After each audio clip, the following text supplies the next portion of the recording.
Hello again, everyone, and welcome to another edition of the Dynasty Slant, powered by Pro Football Focus and brought to you by DraftKings. I'm your usual host, Michael Moore, along with our usual co-host, Russell Clay. Say hello, Russ.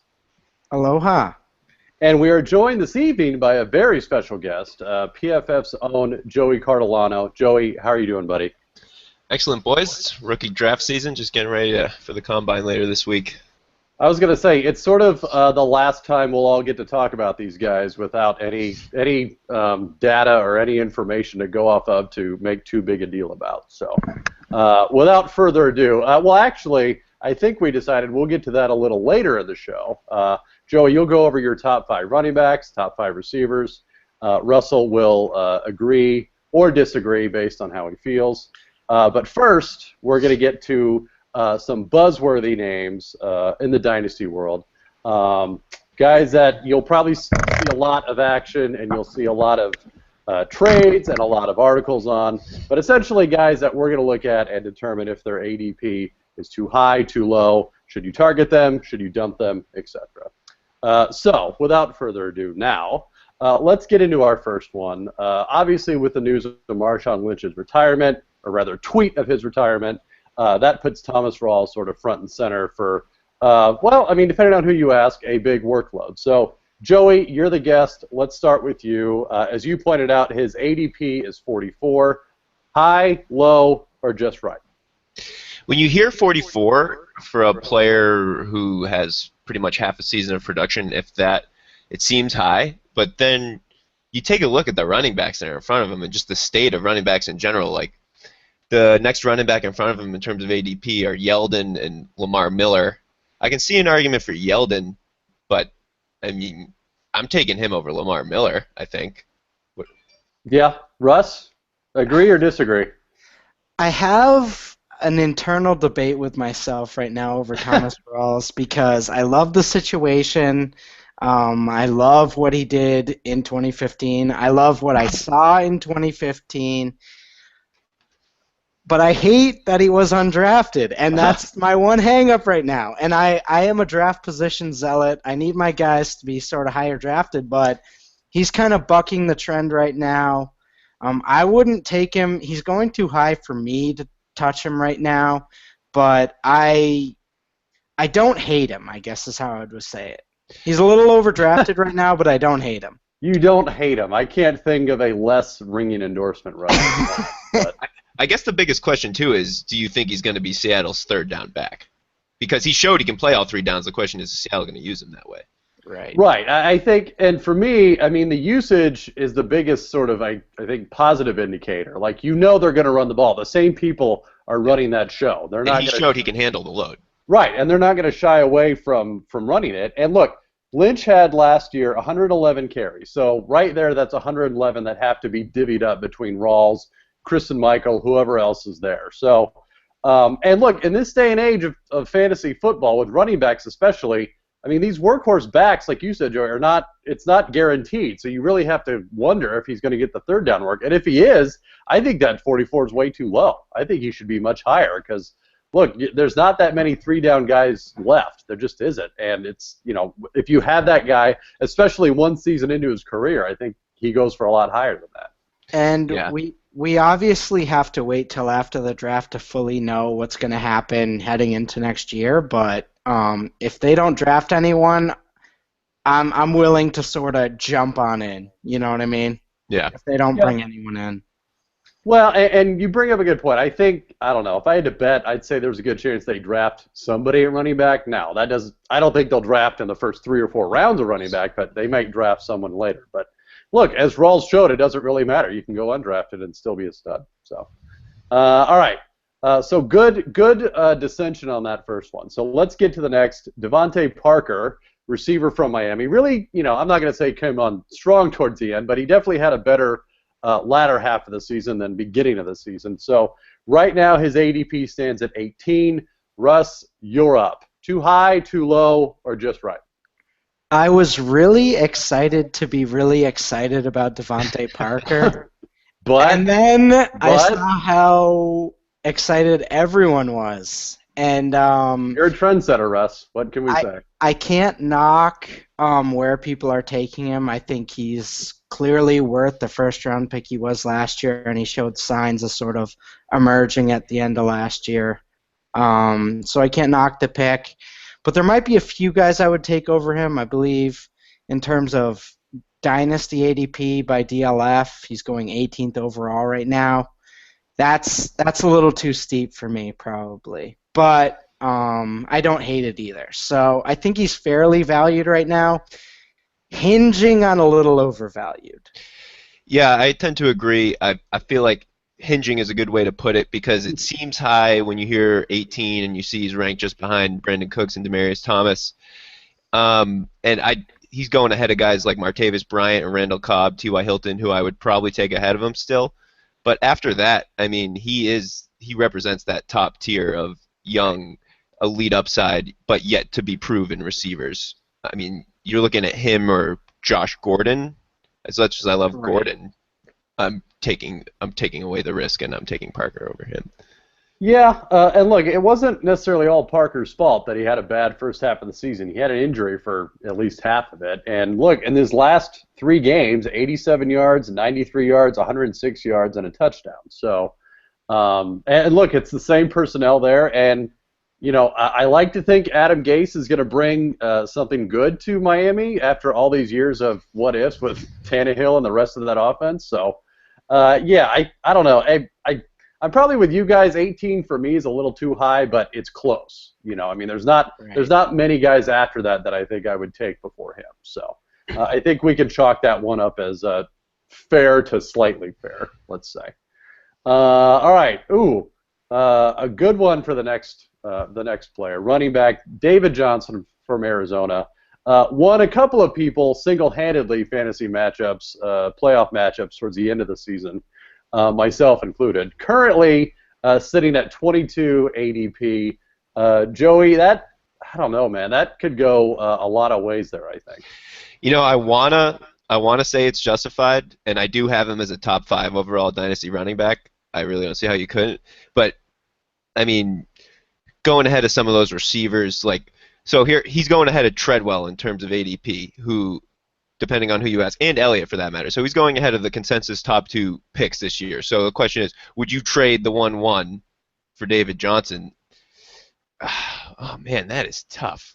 I think you have to side with Johnson. I mean, he showed enough, and he's in that offense, and Arians isn't going anywhere, and Palmer and those receivers, they're not going anywhere.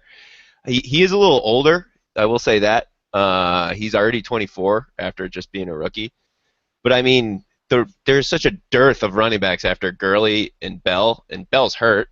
I mean, it's just scarcity of the position. I mean, you have to value that next tier like that. So I feel like it just like Parker, hinging on overvalued, but pretty much right.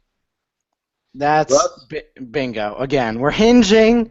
we're heading towards overvalued. If someone, because you know there are going to be some drafts where someone's taking him in the top 12 to 14, and that's too high. But, I mean, if you're looking in the second round or even early third round of a startup draft, I don't see the reasoning to hesitate drafting him at that spot. So I'm actually feeling pretty good about him heading into next year.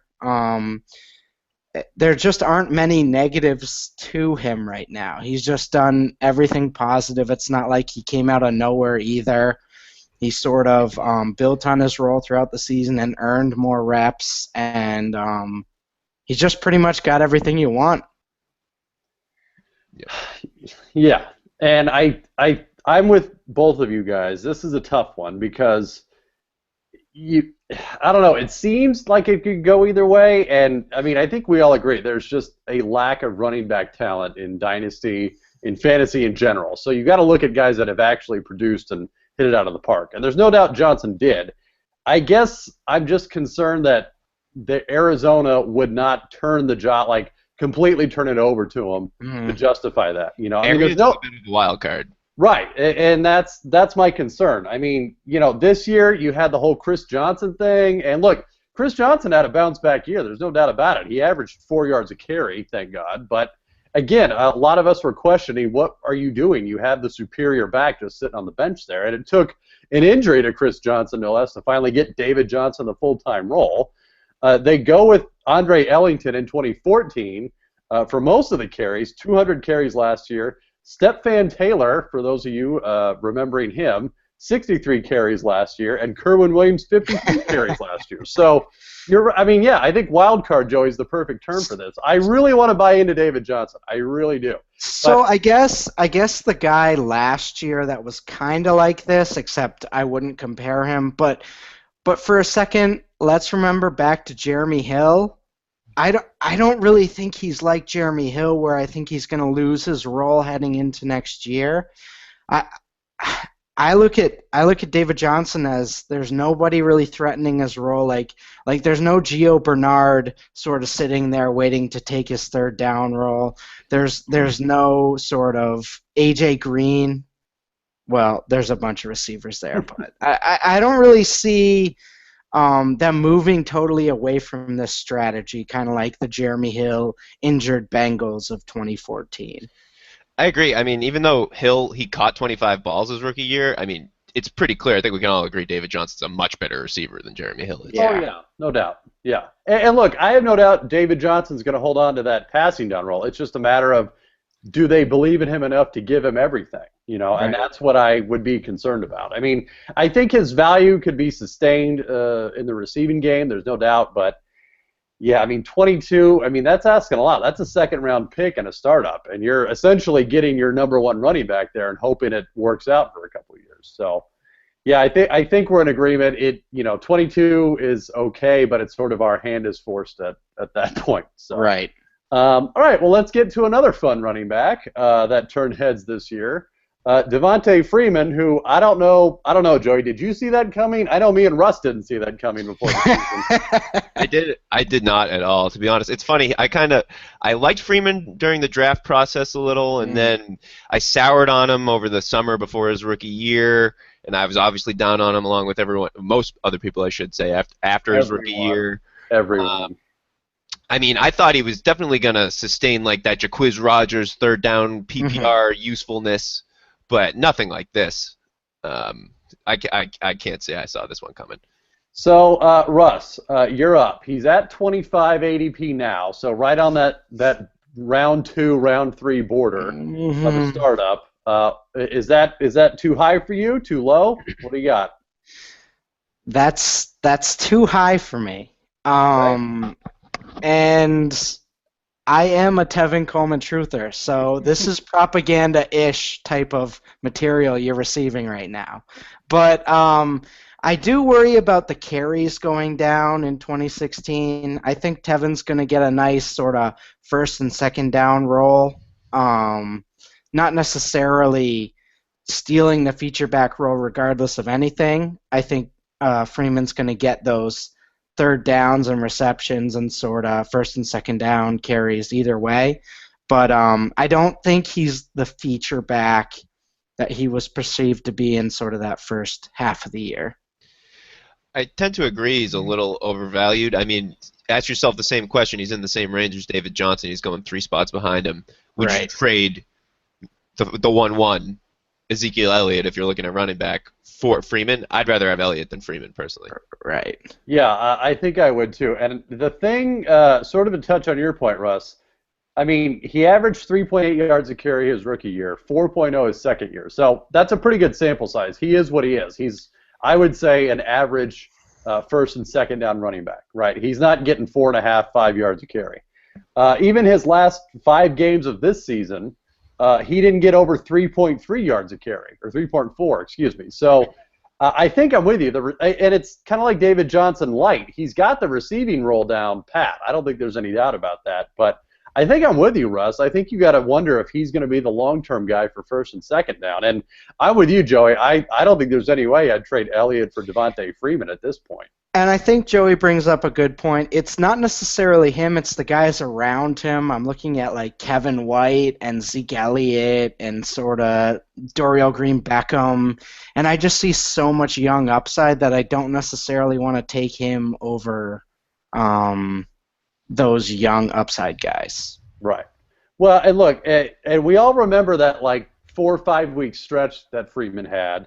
But let's face it, he had 4 games over 100 yards out of 16, and he played all 6 or 15, excuse me. So again, it's not like he's setting the world on fire in the running game, but the passing game, again, he can still sustain his value. Yeah.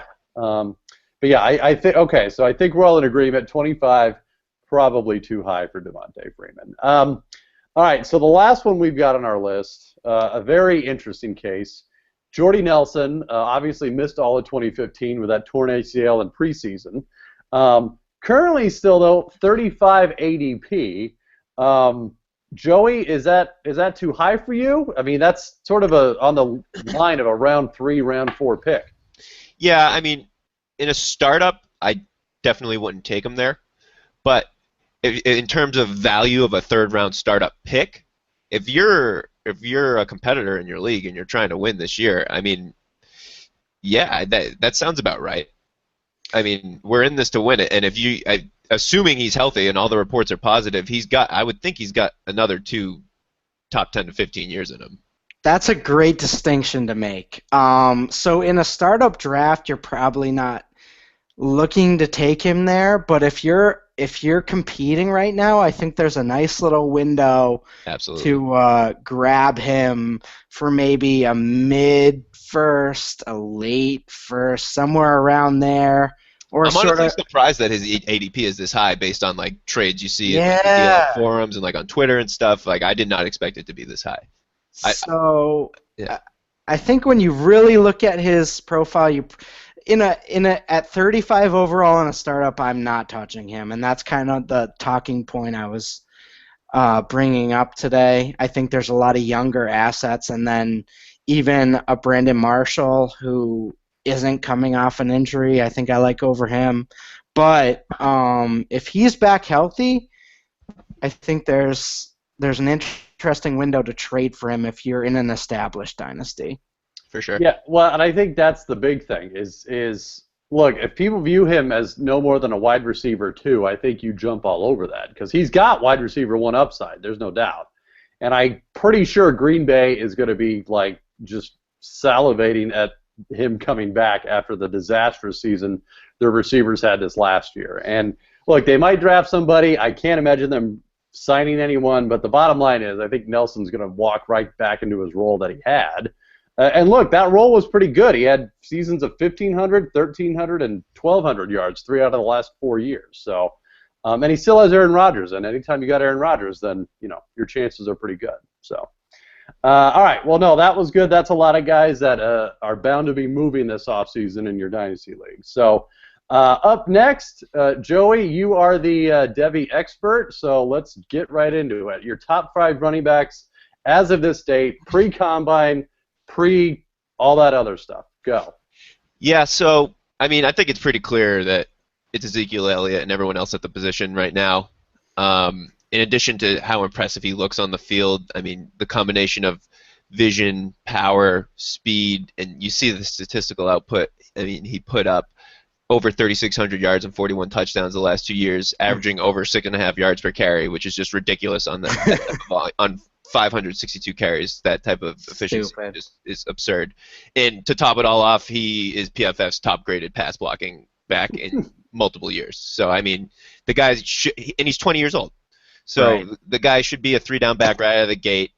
Even though he had a large workload the last couple of years, he's still really young. He should have a ton of gas left in his tank. I don't see how you could go any other direction but him, not only at the running back position, but at the 1-1, to be honest. Okay, so he's your 1-1 overall, 101 overall. Put it this way, I think there's a similar dynamic to last year, except Elliott is much closer to Gurley than Treadwell is to Cooper. Okay, so I'm totally with you on that.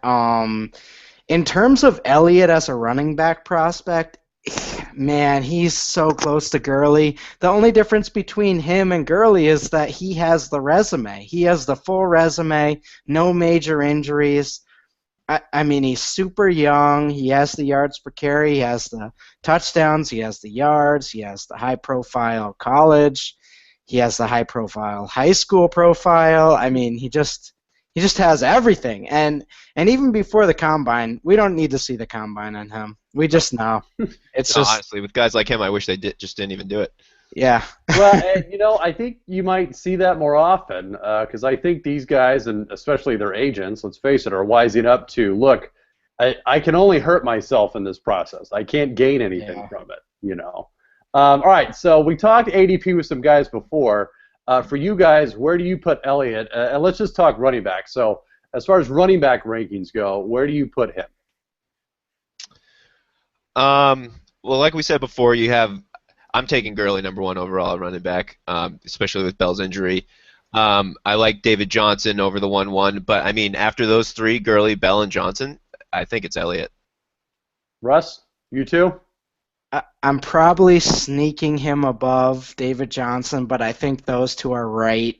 They're like literally the same value. Like I would probably trade one for the other depending on the league. So it's like right. It's like dead on right there. Now that I'm thinking about the fact that David Johnson is 24 years old and Ezekiel Elliott is 20 years old, I changed my mind. I'm going Elliott. There you go. We're changing minds. I mean, 4 years is significant. Well, that is. Look, let's face it. Elliott is going to be more built for the feature role than I think. I think he's got a better chance of fulfilling the feature role than David Johnson does long term. I think if a team is drafting Ezekiel Elliott, it's with the intent on just giving him the ball and not letting go. Can you imagine if he goes to Dallas? Oh my God, I know. I was thinking about that. No, honestly, 2,000 yards in year one is not out of the question. And I wouldn't put it past Jerry. Believe me.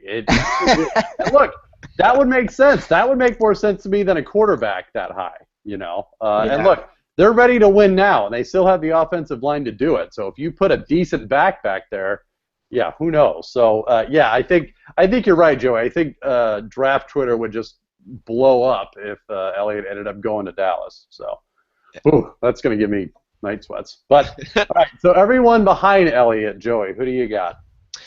I think it's pretty clear that he is a very polarizing prospect, but I think it's hard to argue against Henry behind Elliott. Granted, there's a significant gap between the two.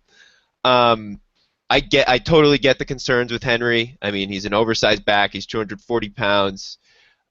He ran behind a dominant offensive line in Alabama. And we all know about the stereotypes with Alabama running backs in particular. But at the end of the day, I think he's closer to Mark Ingram than he is Trent Richardson.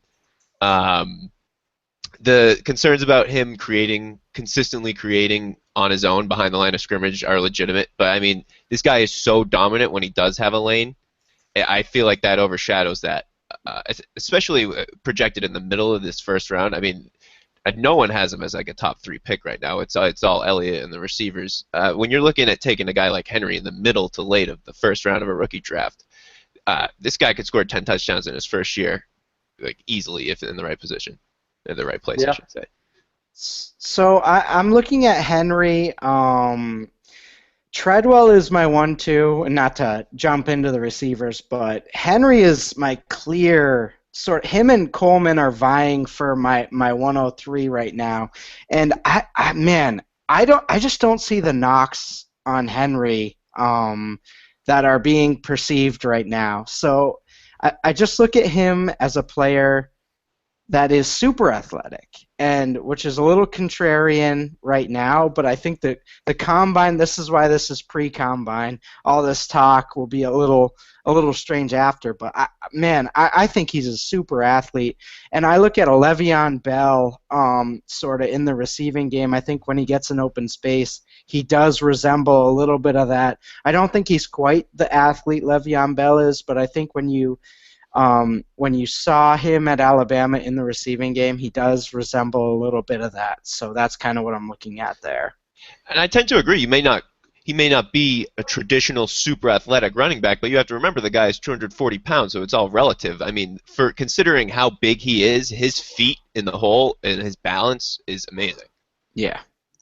I don't know. I mean, Russ, you and I talked about this a couple weeks ago. He's just a big dude, man. Like, and look, I would not take him at 1-3. I would not support that, though. Well, and I don't know that I'd take him. I think I'm one of those that would take him in the mid to late first round. I think I would rather roll the dice on some of these receivers and where they end up and what they can do rather than Henry. You know, I would too. mean, I think his ceiling is as sort of that first, second down guy that maybe is a volume back, but I don't think he's ever going to be a 4.5, 5 yard a carry guy that gets 1,500 yards. I think his ceiling is going to be that first, second down role, and that's it. I mean, it may be like a Chris Ivory type situation. So I guess you see LeGarrette Blount then, like a plus LeGarrette Blount.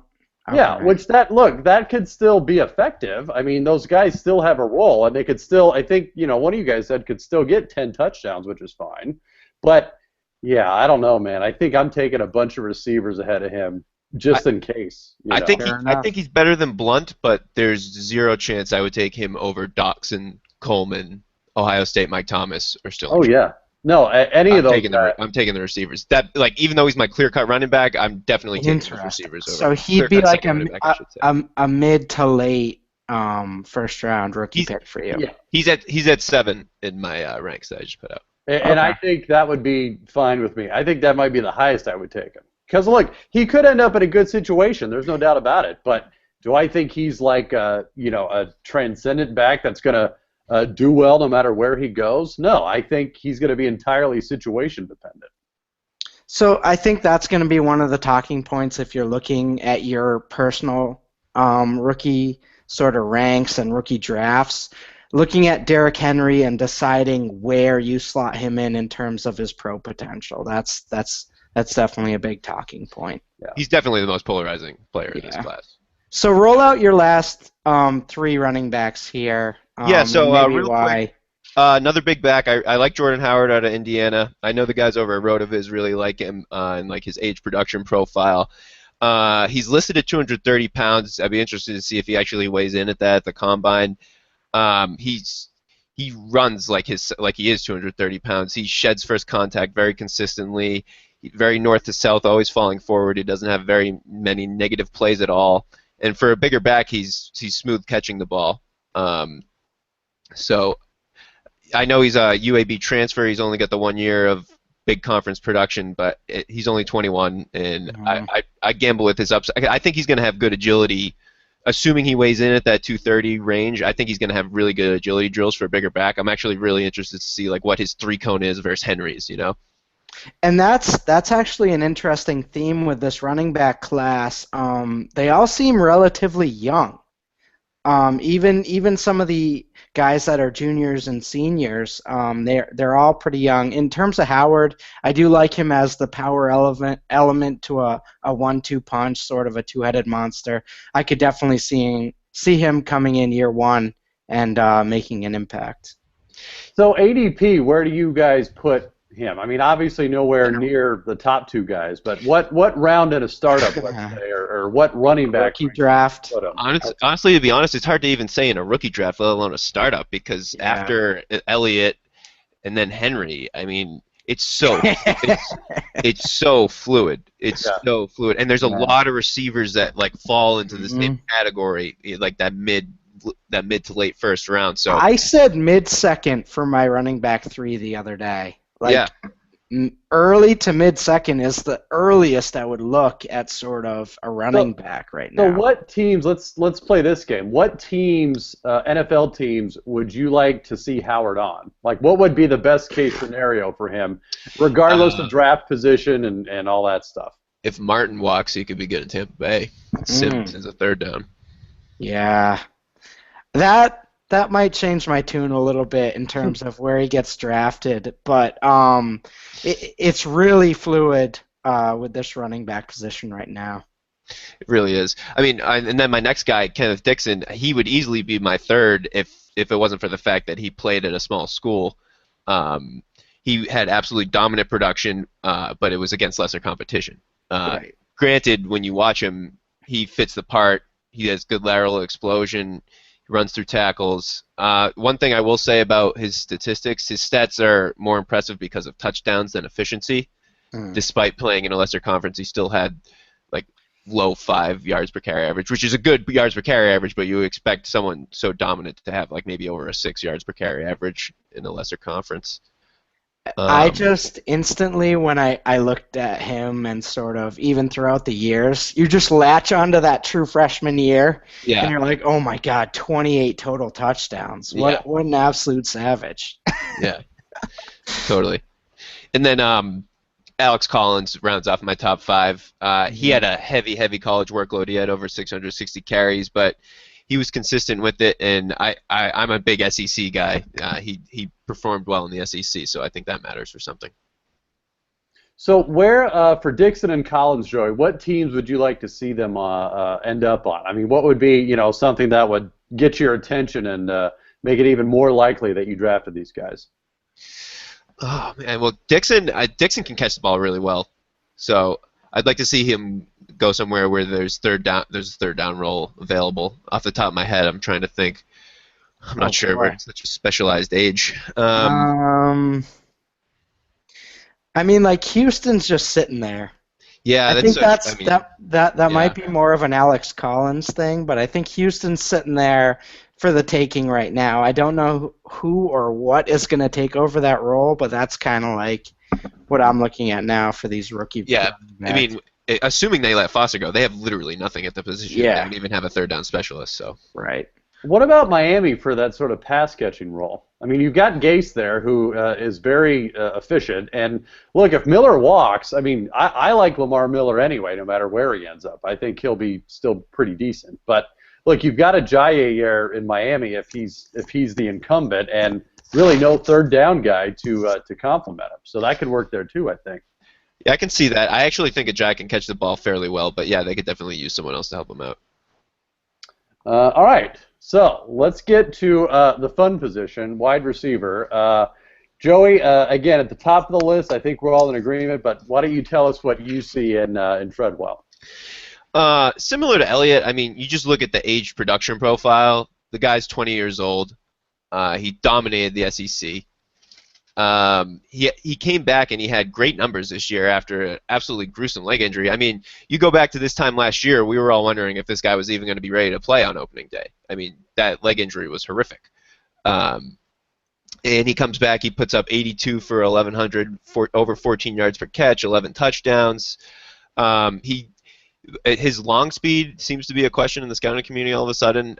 Side note, I guess he's chosen not to run the 40 at the combine. Right. Which is a red flag for some people, but I mean, I've seen him make enough plays down the field on tape. I know he can gain separation early in routes because he's got good lateral agility off the line.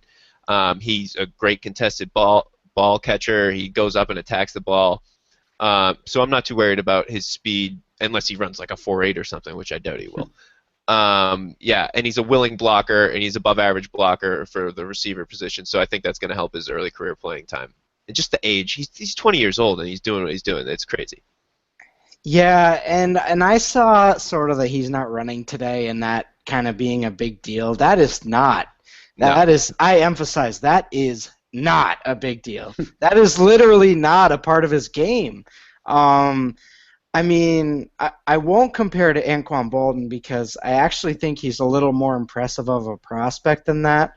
But his game is sort of ball skills and literally beating up the secondary after the catch. So, while I don't see him as sort of a high first-round draft pick, I mean, I do see him as a first-round wide receiver draft pick, and he's still my wide receiver 1 in this class. So 40 be damned, it doesn't really change anything. So I think we all agree he's probably a 1-2 in rookie drafts, yes?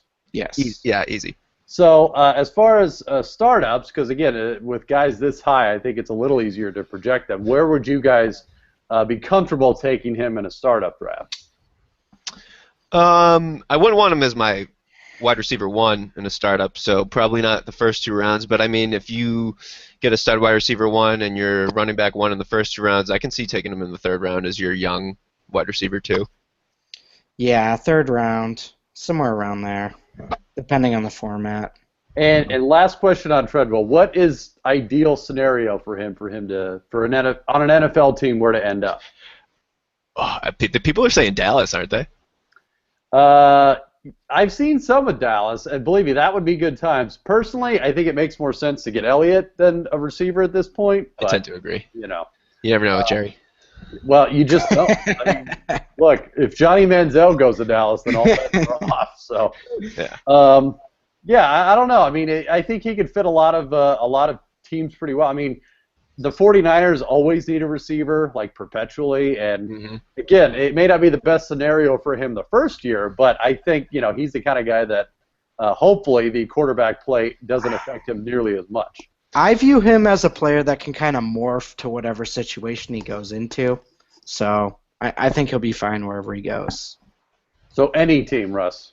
Yeah, that's the easy way out. Okay. Yeah. All right, Joe. Like how I did that? Yeah. Well, it's the politically correct answer. I get it. All right, Joey. So number 2, Mr. Doctson. So what do you see? Because we've had some discussion about him and Coleman, and you will have the contrarian view on this. This is where the draft gets interesting. I think we can all agree after the top 2. I've waffled on Corey Coleman versus Josh Doctson for the better part of 2 months now. The major difference between the two, well, they're both from the Big 12. They both have a crazy statistical production.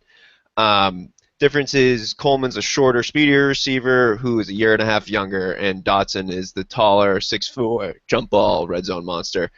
And normally, with guys with such similar production profiles, I would side with the guy who's a year and a half younger. But I just see Josh Doctson's game translating so well to the NFL.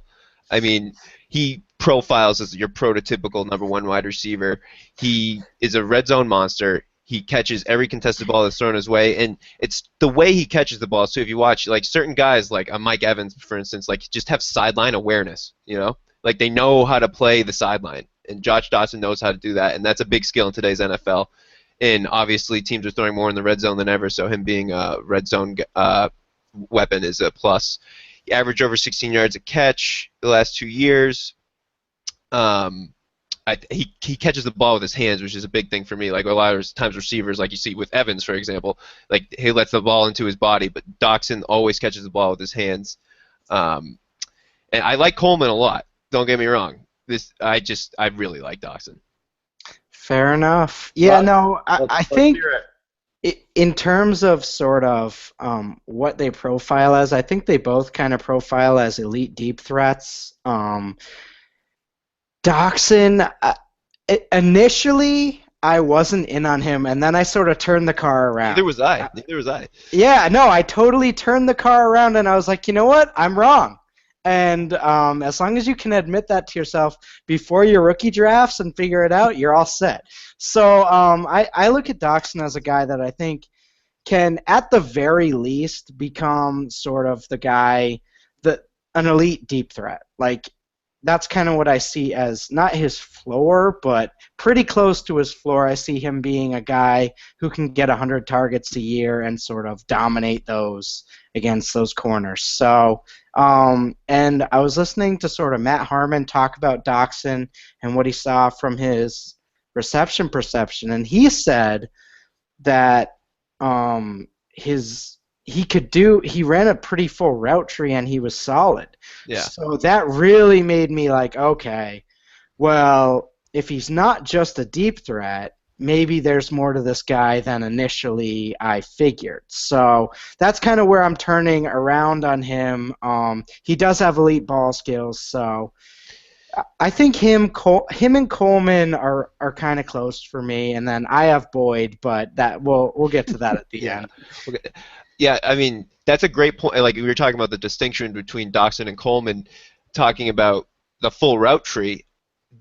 Baylor's offense, as much as it helped Coleman's statistical output, it hindered him in several ways, one of them being his route tree. He does not have a full route tree. And if you watch, like Corey Coleman, if you watch all his snaps as opposed to just the highlights, he has some lapses in blocking effort. And I honestly think, like, I've read articles that say, like, Baylor coaches just tell their guys to, like, not even block on certain plays, and I don't know, it just seems like a bad habit for a receiver to get into Whereas Doctson is a willing blocker, and he's obviously bigger, so he's inherently a better blocker. And I just feel like both of those things are huge factors to early career playing time, like the amount of routes you can run and your ability to block. So a small argument. I mean, not literally, but does the weight, I guess, concern you guys at all with Doctson? Meaning he's tall. There's no doubt he's 6'4", but you've got these tall receivers who are also big. Like Mike Evans, Mike Evans has 40, 50 pounds on Doctson. I mean, I understand the height argument, obviously, but is there anything, of substance as far as, if you're going down the field, not only do you need to have the height, but the weight to sort of, maneuver and muscle your way through? Yeah, I mean, I know the guys at RotoViz do a lot with weight, and they find that it's correlated to receiver production, but I don't think it's that much of a hindrance, to be honest. I feel like you get him in an NFL training. Like, weight you can put on, height, ball skills, and a vertical, you cannot just put those on. So I'm going to throw in a bust in one of my comparables to him right now, but I sort of see him in that A.J. Green, Devante Parker, Justin Hunter type mold in terms of body type. Where I like how you said that fast, Russ. Like we wouldn't notice that you said Justin Hunter. I had to get him in there. I had to get him in there just because I love Justin Hunter, even though he's been awful and I ruined. Even though he's bad, I get it. Even though I spent a bunch of dynasty picks on him, but so he's kind of in that mold where they're ball skills guys, and they're taller, and they're going to be able to go up over the corner. The sort of physicality of it doesn't necessarily play into their game, so it's kind of not relevant as much to Doctson's game. Okay. Yeah, and Doctson had a much better statistical production output in college than Hunter could ever. Oh, yeah. No, I'm not. I'm just comparing the physical profiles. Yeah. Oh, for sure. All right, so those two guys, I think we agree they're pretty similar, and this will be the last grouping we do this for. But startup dynasty, where are you guys comfortable taking them as sort of your fourth receiver, fifth receiver, further down? Mm-hmm. I'd say, like a high-end number 4, like maybe a low-end number 3 if like the rest of your roster is stacked, but preferably your fourth. Yeah, you don't want to be going much higher than that, but I think you're looking at that range right now, at least before the draft, before we know any of the measurables or sort of draft position. And as far as rookie drafts go, is it fair to say these guys are top part of the first round? Yeah. If I was picking and either of them fell out of the top 4, I'd jump all over it. Yeah. Okay. All right. So now that we've got the top 3 situated, let's Joey have you look at your number 4 and 5 guys. Who do you got? So I didn't waffle on these two quite as much as Doctson and Coleman, but I did waffle on them for a few weeks here, and that was Sterling Shepard and Mike Thomas from Ohio State. Mike Thomas, sorry, we need to clarify, not Southern Mississippi. So I decided to go with the upside of Thomas. He's a really interesting prospect. So his statistical production left a lot to be desired. Let me pull it up here. He had 56 catches for 780 yards and 9 touchdowns this year. But the thing is, Ohio State only threw for 2,400 yards, and they rarely asked him to do anything downfield. So his stat line is severely skewed by the fact that he was in that offense. When they did ask him to go downfield, I saw strong body control, he's ability to win jump balls, and he's a red zone threat. He's listed at 6'3". I think he's a really good route runner for a taller guy. Like his cuts are pretty crisp for a taller guy. He does have some drop issues. I noticed watching him, but I'm willing to go with his ceiling over Shepard's floor. If you're looking for floor, if you're looking for a safe pick, you can't get much safer than Shepard. He projects as an immediate contributor out of the slot. He's a big play threat too. He averaged 15 yards per catch this past year, 19 the year before.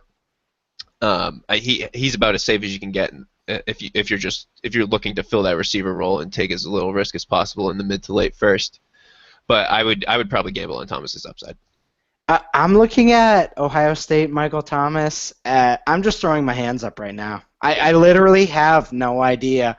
And sometimes that's okay. He clearly has the physical profile just in general. He does have some questionable production. He is a little older, but there are signs. There are signs there. I'm just not totally sure what he profiles as an athlete yet. So after the combine, and this is the luxury of having rookie drafts, you can wait till after the combine and after the draft position. We're kind of shooting from the hip right now without that information. So I'm waiting it out on him. In terms of Sterling Shepard,